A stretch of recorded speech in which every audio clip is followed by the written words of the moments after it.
I was 5, my parents left me at a bus stop with a backpack and a juice box. My parents kissed my forehead and said, "Stay here. Someone will find you." Then they drove off, smiling with my baby sister in the back seat. I never saw them again. Until 25 years later, when they walked into my office and said, "We're your family. We've come to bring you home." My mom set me down at the bus stop when I was 5 and said, "Stay here. Someone will find you." She drove off smiling with my dad and baby sister leaving me in the dust. I couldn't scream, just stood there watching the truck fade. 25 years later, they walked into my office and said, "We're your family. We've come to bring you back. It's always a pleasure to have you with us. Just before we jump in, tell us where you're joining from, your city, state, or even country." Let's get back to the story now. I was 5, standing barefoot at the bus stop, the Texas sun baking the cracked concrete beneath me. My juice box apple, my favorite, was half empty and warm in my small hands. Mom had handed it to me an hour ago when we'd rattled up to this dusty stop off Highway 87.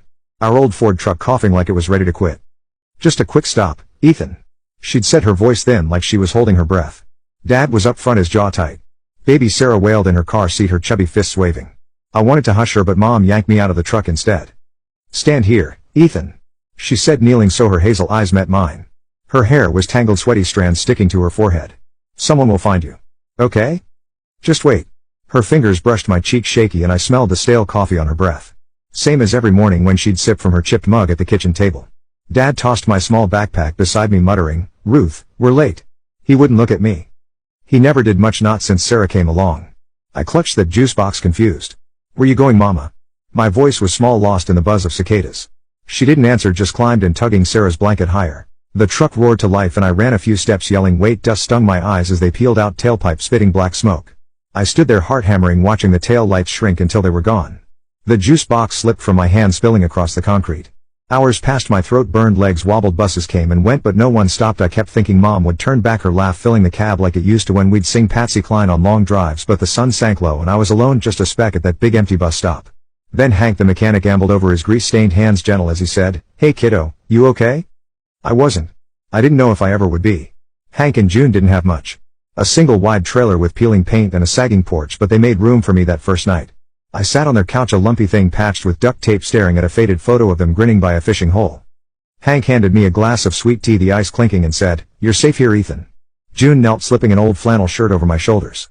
It smelled like motor oil and lavender, a mix that stuck with me. I nodded, but inside I was a knot of questions. Why didn't Mom and Dad come back? Was it something I'd done? The sheriff came by the next day, his boots crunching gravel. He scratched his head, said they checked our trailer 5 miles down the road. Empty. Clothes gone. Dishes still in the sink like they'd planned it. I pictured Mom stacking plates after supper, her humming soft over the radio. It didn't make sense. June hugged me tight. Her apron dusted with flour from biscuits she'd baked to cheer me up. "We'll figure it out," she murmured, but we didn't. Days turned to weeks and I kept my eyes on the horizon, waiting for that rusty truck to roll back. Hank started bringing me to the garage.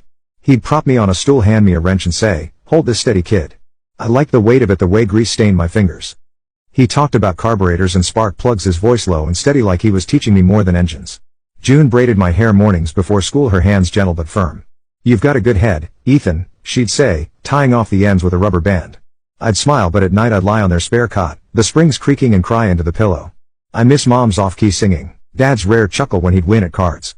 I'd whisper, "Come get me," into the dark, hoping they'd hear. School started when I was 7. Hank drove me in his pickup. The bench seat worn soft, kids stared. Word had spread about the bus stop boy. I kept my head down, clutching a second-hand backpack June had patched up. My teacher, Mrs. Larson, had gray hair and kind eyes. She caught me reading under my desk one day Charlotte's Web and slipped me more books after class. "You're a smart one," she said. I devoured them, losing myself in stories of kids who made it through worse. It was easier than facing the whispers in the lunchroom. Hank and June made it official when I turned 8. Paper signed, a judge in a black robe nodding like it was no big deal. They took me for ice cream after vanilla soft serve from the Dairy Queen, dripping down the cone. Hank grinned. "You're a carver now, legally ours." June squeezed my hand, her rings cool against my skin. I smiled back, but it didn't reach inside.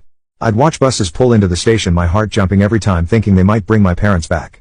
I'd dream of Mom bursting in, saying it was all a mistake, her arms wide, but the lot stayed quiet. Nights were the hardest. I'd wake up sweating, seeing Dad's back as he climbed into the truck. Mom's shaky fingers brushing my cheek. I tiptoed to the window, the moon casting shadows on the scrubby yard, and wonder where they were. Was Sarah walking yet? Did they miss me at all? One night June found me there, her nightgown frayed at the hem.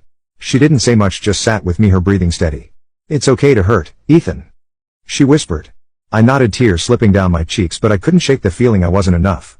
By 9, I'd stopped talking about them so much. Hank taught me to change oil, his calloused hands guiding mine. June baked pies, pecan my favorite, and we'd eat on the porch, the radio crackling with country tunes. They were good to me, better than I'd expected, but there was a hole quiet and deep that their kindness couldn't fill. I'd sit in church Sundays, the preacher droning about love and forgiveness, and I'd wonder if I'd ever stop waiting. I'd trace the scars on my heart, invisible but real, left by a promise that never came true. Someone will find you, Mom had said. Hank and June did, but it wasn't the same. I was theirs now, but part of me stayed lost, sitting by that dusty bus stop hoping for a truck that never turned back. By 13, I was taller, all knees and elbows, and spent most days at Hank's garage after school. The air smelled of gasoline and burnt coffee, and I'd perch on a stool tightening bolts while Hank whistled Hank Williams tunes.